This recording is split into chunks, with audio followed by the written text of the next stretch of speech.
Banyak seperti misalnya, bekas sesar, perdarahan yang mesti ditangani cepat-cepat gitu ya. Kadang harus, memutuskan bahwa sebenarnya ini, di luar kompetensi saya gitu, tapi saya masih Oke. lakuin buat life saving gitu-gitu.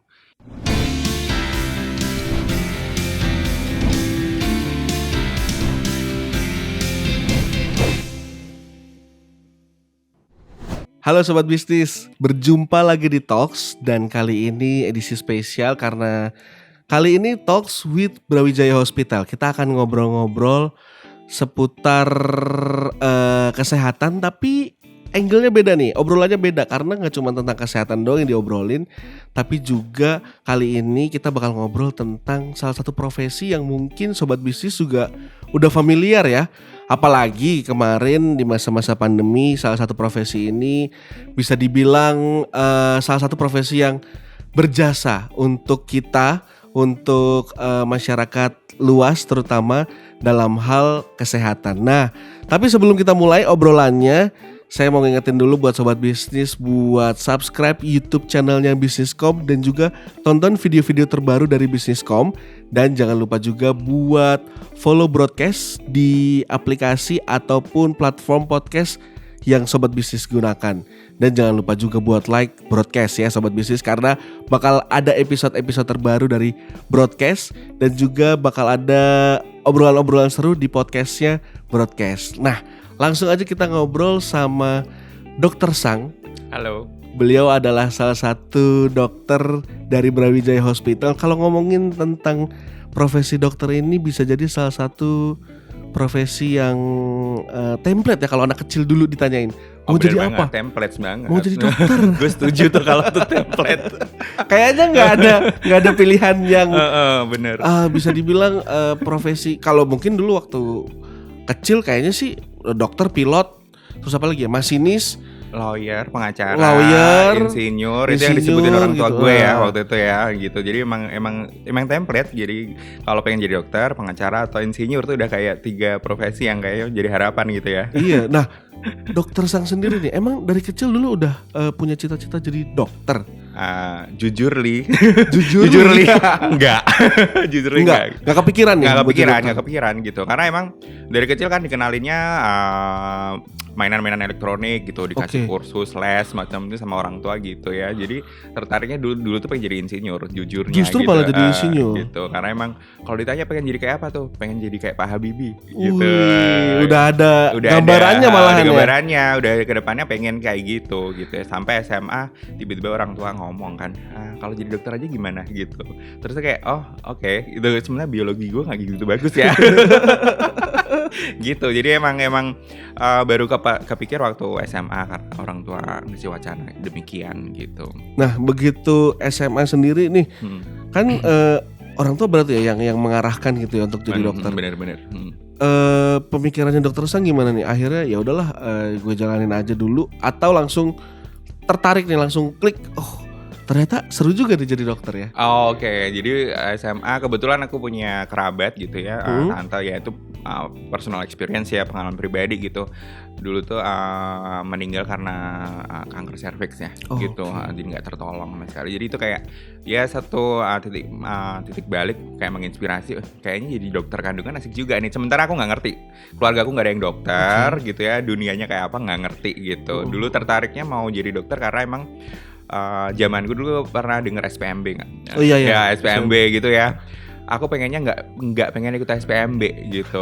Kebetulan nggak sombong ya, gue ranking 1 terus ya dulu ya. Gitu ada kesempatan buat daftar itu tuh buat mahasiswa PMDK waktu itu. Ya dulu PMDK di UI gitu. Udahlah, yang daftarnya bukan aku gitu. Orang tua yang daftarin. Lewat guru BP ku gitu. Sementara aku ikutnya adalah pengen ikut beasiswa ke luar negeri. Jadi itu nggak pengen ikut SPMB, dua-duanya dijalanin gitu daftar itu. Dan dua-duanya keterima gitu. Nah, ceritanya dua-duanya keterima. Kita di KFKUI juga keterima.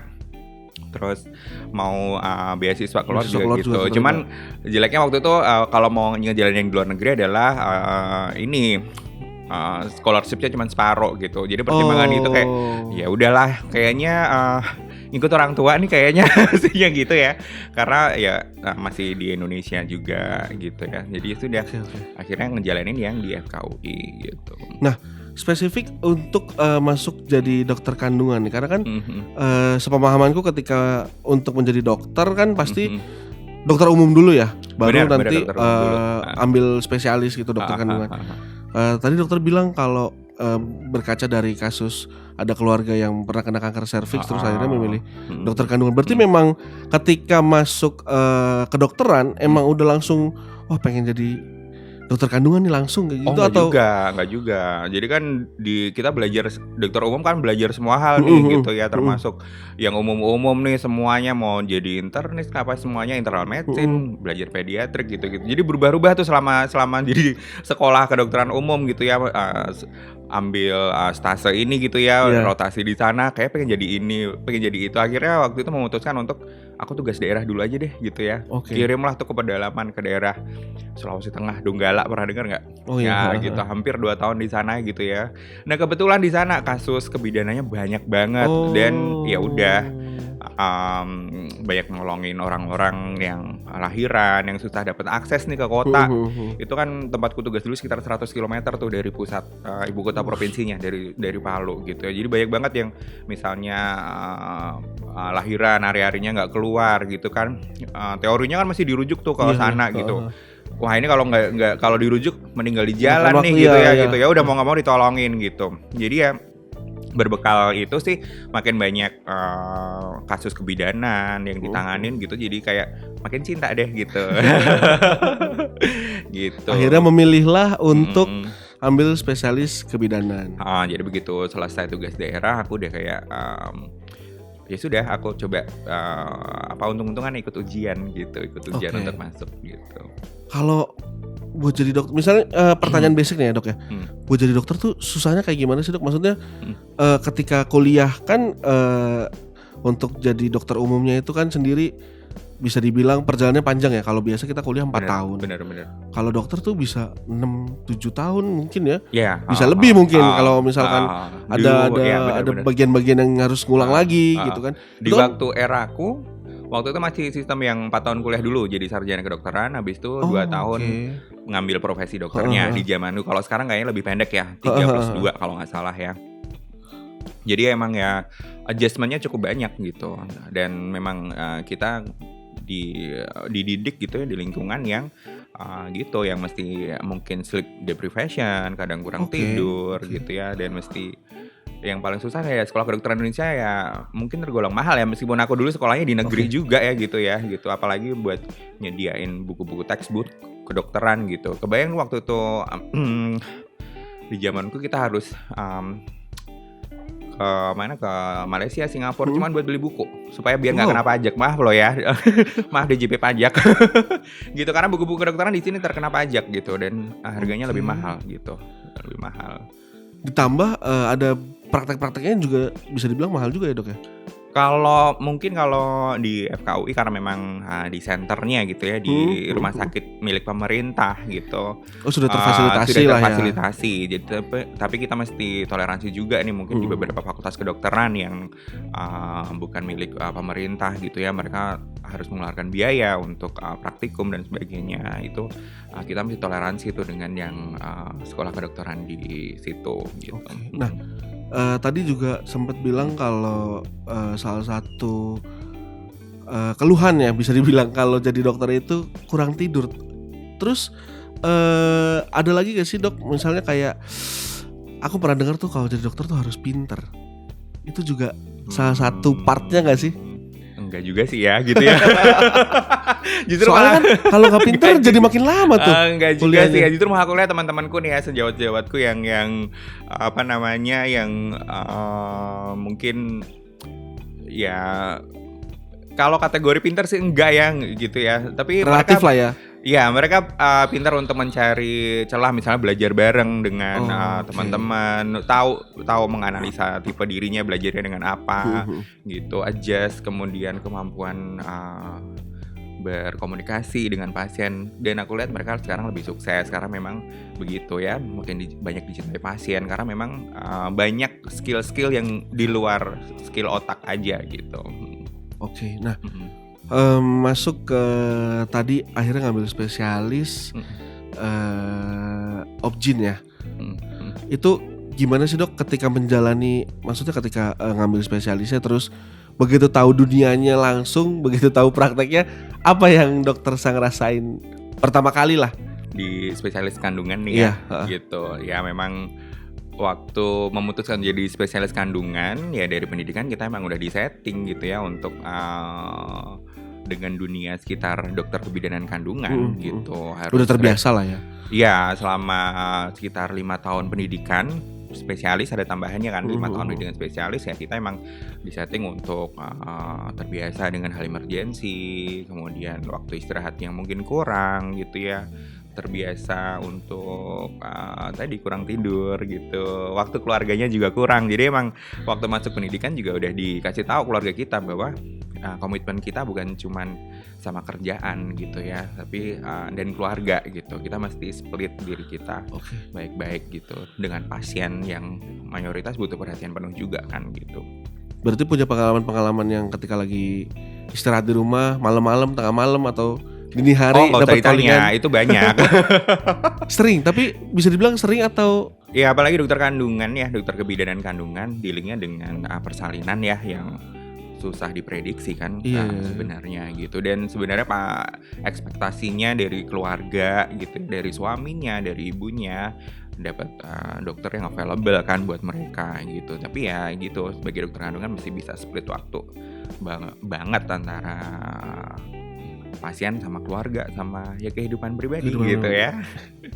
Karena kan pasti buat sobat bisnis yang di rumah dan bayanginnya kita selama ini tuh kayak dunia jadi dokter tuh ya ketika ada urgent call ya langsung ditelepon, langsung datang ke rumah sakit, terus juga ya, dan itu mungkin hampir tiap hari kali ya, karena kalau pasien banyak lagi banyak pasien. Enggak juga sih kalau tiap hari ya, tergantung. Jadi kan kita memang kadang punya circle teman-teman yang bisa dimintain bantuan, backup ya, backup. Jadi memang sebagai dokter kita masih punya rekan sejawat yang close circle lah yang bisa dimintain tolong gitu, siapapun yang available gitu.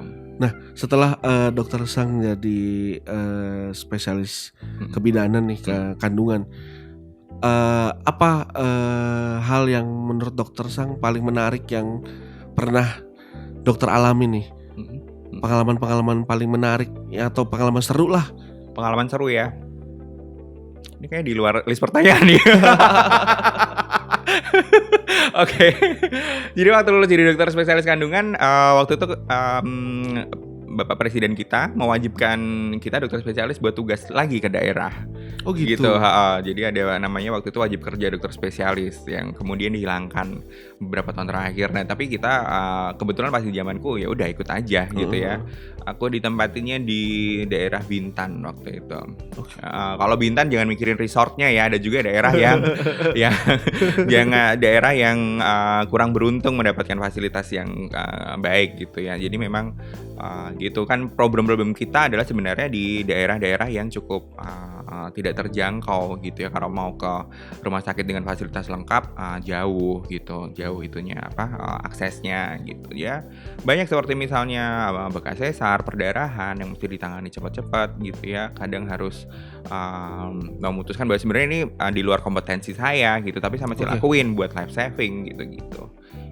Banyak yang seperti itu. Berarti lebih ke pengalaman-pengalamannya di ketika justru malah ketika di luar Jakarta ya, di daerah-daerah ya. Benar, di luar Jakarta, dan ya pengalaman untuk ngasih tahu pasien, breaking bad news bahwa ini sebenarnya fasilitasnya yang kurang gitu ya. Kalau daerah dengan di sini kompetensi dokter, sebenarnya saya bukan kompetensi saya untuk menanganin ini, mesti dirujuk ke pusat kesehatan yang lain. Tapi kalau saya rujuk adalah nyawanya mungkin gak tertolong gitu ya gitu. Berarti lebih ke challenge untuk menangani hal baru yang sebenarnya masih di luar kompetensi saya gitu. Kalau ngomongin dokter sendiri sebenarnya salah satu hal yang juga masih jadi framing di masyarakat itu tentang gaji, dok.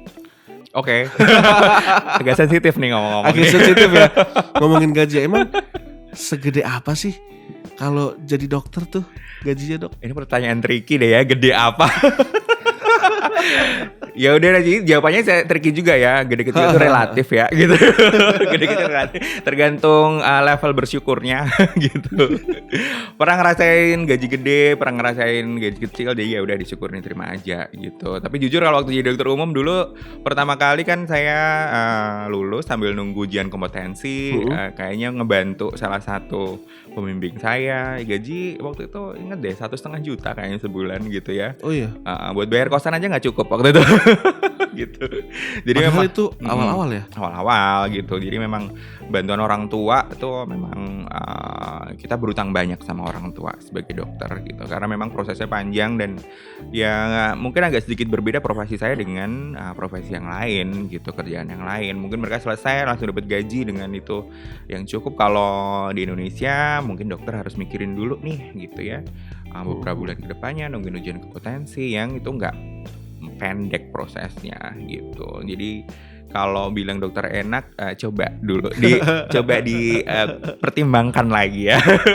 Sebenarnya salah satu pertimbangan untuk jadi dokter itu yang lumayan berat ya kalau menurut aku sendiri adalah proses pendidikannya sih, karena emang ngelihat ada temanku yang bahkan adikku juga, adik ipar juga ngelihat dia prosesnya untuk jadi dokter kayaknya nggak selesai ya. Iya benar. Nggak selesai itu benar banget.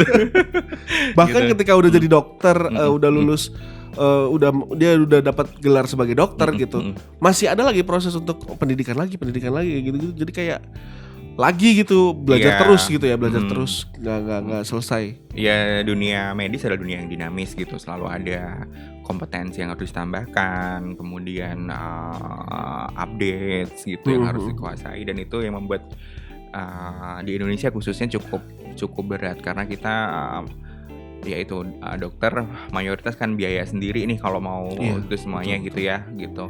Kecuali kalau memang di beberapa negara gitu kan. Ya saya nggak sebutin negaranya gitu kan udah tercover oleh pemerintahnya gitu ya. Saya cukup appreciate dengan kebijakan pemerintah yang demikian gitu.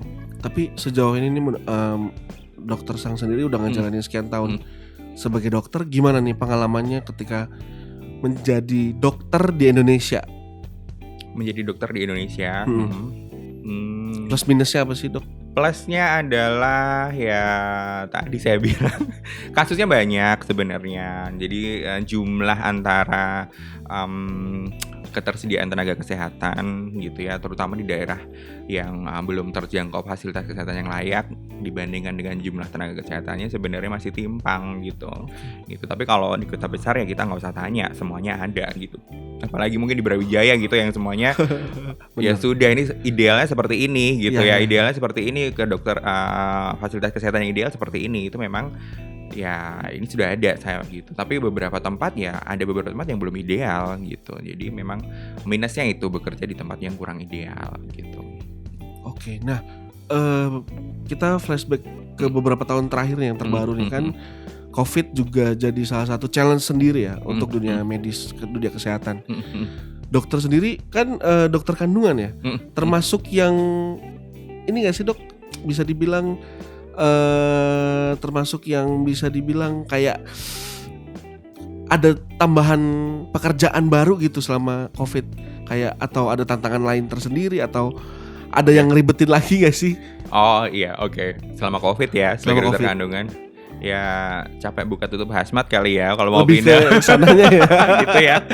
Apalagi dealing dengan kalau pasien-pasien ya udah waktunya lahiran gitu ya, ternyata dok COVID-nya positif gitu kan. Sementara kan nggak semua fasilitas kesehatan di tempat saya praktek tuh bisa untuk menangani pasien COVID gitu. Jadi kita kayak masih mikirin nih ya mesti kemana ya gitu. Apalagi waktu angkanya tinggi kemarin membludak gitu ya, membludak kita sampai dok saya nggak dapat tempat di sini, nggak dapat tempat di sini gitu. Nanti gimana gitu kan? Itu yang challenge sendiri tuh waktu. Lumayan bikin pusing ya, Dok. Lumayan bikin pusing karena kayak di mana-mana penuh soalnya rumah sakit. Penuh. Terus mereka kan ekspektasinya adalah dokter menghandle semuanya Iya, gitu ya, iya. termasuk nyediain tempat kali ya gitu. Kalau bisa aku sediain di rumah ya aku sediain gitu ya. Gitu. Jadi kan keluarganya nelpon error di mana dok ini gimana gitu kan. Jadi kan kita mesti berperan menenangkan semua satu keluarga gitu. Sementara waktu itu tempat lumayan penuh gitu ya. Terus kadang udah mau lahiran tapi oh ya ini masih belum cukup bulan, masih mikirin bayinya juga gitu. Sementara tempat yang dikontak nggak tersedia gitu. Berkaitan juga dengan pandemi, banyak dengan masalah pembiayaan kan. Iya. Ya gitu. Jadi plus kan. Jadi plus. Jadi dok nanti saya gimana bayi saya kalau harus dirawat di ruang bayi khusus, kita nggak ada biaya gitu, masih nyariin lagi tempatnya. Jadi itu problem tambahan. Jadi sebenarnya yang dihadapi dokter bukan masalah medis doang gitu ya, bukan masalah badannya aja, badan ibunya, kita masih mikirin aspek sosialnya juga, ketersediaan biaya, nanti mampunya di mana. Terus yang nyariin kayak gitu kan sebenarnya bukan job desk kita nih, tapi jadi tanggung jawab kita juga karena masih mikirin secara holistik pasiennya gitu. Oke. Bisa dibilang selama pandemi kemarin jadi suatu hal yang terberat ya sih dok? Atau mungkin pengalaman dokter waktu di luar Jakarta, di luar pulau itu justru malah lebih berat dibanding pandemi kemarin ini? Aduh, aku nggak bisa menilai tuh. Tapi yang jelas ya mungkin udah pernah menemui yang susah. Jadi kayak kemarin pandemi ya enjoy aja gitu ya. Gitu. Yang mungkin berat adalah nemuin kalau kasus-kasus khusus gitu ya, pasiennya mesti dilahirkan tapi nggak ada tempat buat melahirkan bayinya, atau tempat buat bayi kecilnya nggak ada. Itu kan lebih challenge ya gitu ya, mesti mikirin tempat di mana. Belum lagi problem sosialnya gitu ya, masih banyak loh problem sosial di masyarakat kita gitu ya.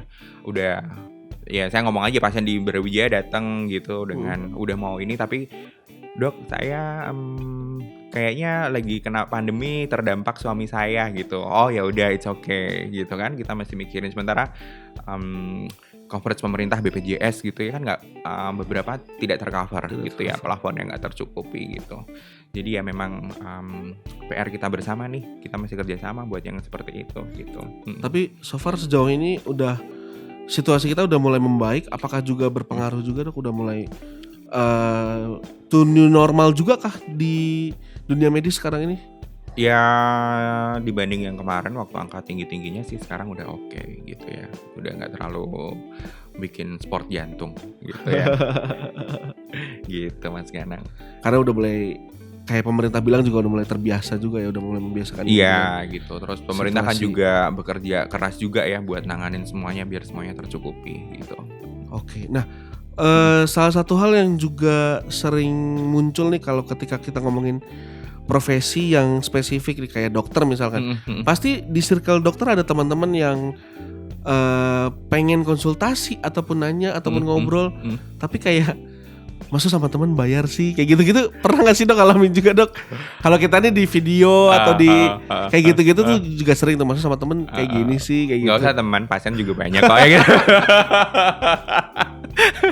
Pernah ngalamin juga berarti ya? Pernah lah pastinya gitu ya. Jadi emang kita sebagai dokter nggak dituntut untuk nggak money oriented ya gitu ya. Jadi kadang kan pasien juga malu juga nih kalau ngomong kayak dok saya budget saya nggak ada nih dok untuk operasi sesar di sini gitu kan ya. Gitu. Oh ya udah oke, saya bantuin, mau di mana maunya gitu. Kadang harus ya gitulah, mesti sedikit manuver supaya semuanya bisa aman dan baik.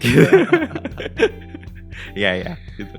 Nah, mungkin buat sobat bisnis juga di rumah, kalau misalkan ada anaknya ataupun kerabatnya nih dok, punya cita-cita pengen jadi dokter apapun itu, mungkin kalau dari dokter Sang sendiri, insight apa nih yang bisa dikasih buat sobat bisnis ketika impian jadi dokter itu supaya bisa jadi nyata, kayak gimana sih dok?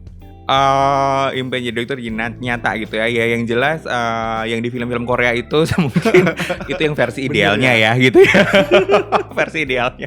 Paling kalau ngelihat film apa tuh yang mini series lainnya gitu ya, yang di Netflix macam-macam, itu versi idealnya gitu. Karena memang banyak yang nggak ideal di sini. Jadi siap-siap aja untuk yang nggak seperti di cerita-cerita yang difilmkan gitu, karena memang masih banyak dari kita yang masih diperbaiki gitu.